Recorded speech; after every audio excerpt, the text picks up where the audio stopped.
নমস্কাৰ বন্ধু বান্ধৱীসকল, স্বাগতম জনাইছোঁ মোৰ এটি নতুন ভিডিঅ'লৈ। ভিডিঅ'টি চাই আচলতে গম পাইছে মই গছপুলি ৰুই আছোঁ আৰু যোৱা বছৰে পৰিকল্পনা কৰিছিলোঁ আচলতে গছপুলি লগোৱাৰ। পুলি লগাবলৈ এনেকুৱা নহয় যে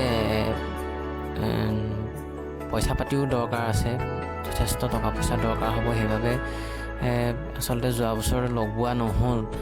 আৰু আপোনাৰ যোৱা বছৰ পাছতীয়াকৈ ভবাৰ বাবে ভাবিলোঁ অহা বছৰলৈ লগাম, সেইবাবে এইবাৰ বাৰিষাতে বহুত গছপুলি মই লগোৱাৰ পৰিকল্পনা কৰিছোঁ। ৰাস্তাৰ কাষে কাষে লগাম আচলতে।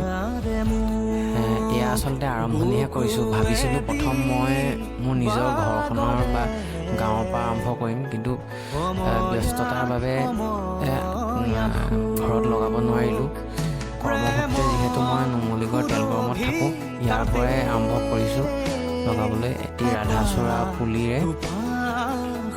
প্ৰত্যেক বছৰে দেখা গৈছে যে গৰমৰ প্ৰকোপ বাঢ়িছে, 1 ডিগ্ৰী হ'লেও উত্তাপ বৃদ্ধি হয় প্ৰত্যেক বছৰে। আৰু গছ থাকিলেহে আমি জীয়াই থাকিম। গছ যদি নাথাকে আমি উশাহ নিশাহ লোৱাত যথেষ্ট অসুবিধা হ'ব। আৰু এজন মানুহ সুস্থভাৱে জীয়াই থাকিবলৈ দুজোপাকৈ হ'লেও গছ প্ৰয়োজন হয়েই। গছ আৰু পানী থাকিলেহে পৃথিৱীত জীৱকুল জীয়াই থাকিব পাৰিব। আৰু এজোপা গছ যেতিয়া ফুল ফলেৰে ভৰি পৰে নিজেও দেখি ভাল লাগে। সেইবাবে ভাবিছোঁ মই গছপুলি যিমান পাৰোঁ এইবাৰ লগাবলৈ চেষ্টা কৰিম। আৰু ভিডিঅ'টো বনোৱাৰ আচলতে মোৰ উদ্দেশ্য এইটোৱে যে কাৰোবাক মই পুলিটো লগাই দেখুৱাইছোঁ তেনেকুৱা নহয়। ভৱিষ্যত প্ৰজন্ম আৰু উঠি অহা যিসকল কণ কণ ল'ৰা ছোৱালী আছে তেওঁলোকেও যাতে ভিডিঅ'টো দেখি উৎসাহ পায় এই গছপুলি লগায়, সেইবাবে আচলতে মই ভিডিঅ'টো কৰিছোঁ। আৰু ভৱিষ্যতলৈ এনেকুৱা ভিডিঅ' মই বনাই থাকিম গছপুলি লগোৱা। আৰু যদিহে মোৰ এই উদ্দেশ্যটি আপোনালোকৰ ভাল লাগিছে কমেণ্ট কৰি, টকা পইচাৰে নহ'লেও, আৰু টকা পইচাৰ বুলি নহয় তেনেকুৱা বিশেষ কোনো প্ৰয়োজন নাই, কিন্তু কমেণ্ট এটা কৰি যাতে মনত সাহস আৰু উৎসাহ যোগায় তাকে কামনা কৰিলোঁ।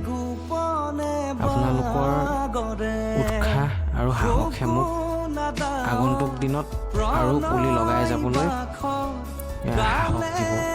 গতিকে এটা মাত্ৰ কমেণ্ট কৰি পিনি আপোনালোকে মোক যেন এইবোৰ কাম কৰি যাবলৈ সাহস আৰু উৎসাহ প্ৰদান কৰে। ধন্যবাদ।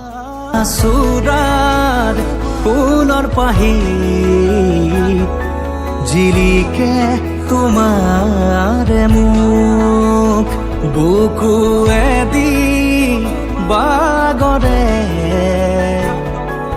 অময়া অময়া সুখ, প্ৰেমৰ সুৰভিতাতে এপাহ দুপাশৰে এবাৰ চকুৰে চালে হৃদয় মোৰ খাত পৰে।